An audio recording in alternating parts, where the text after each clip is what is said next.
A day in my life as a content creator. Another day, another video na naman nga tayo.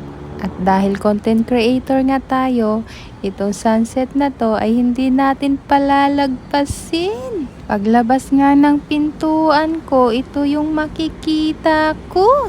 Kaya kahit ako na sunset lover ay hindi ko to palalagpasin. Bukod nga sa sunset na yan ay makikita mo ang mga bubong ng bahay ng kapitbahay mo.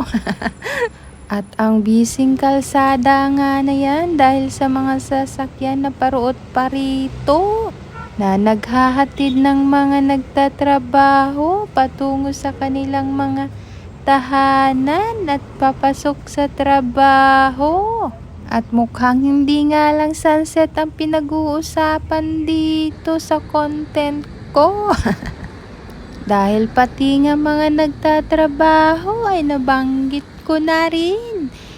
Tanong ko lang, ikaw ba? Sunset lover ka ba? Comment down below.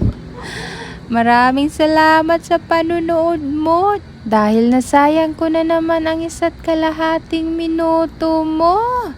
Okay, bye!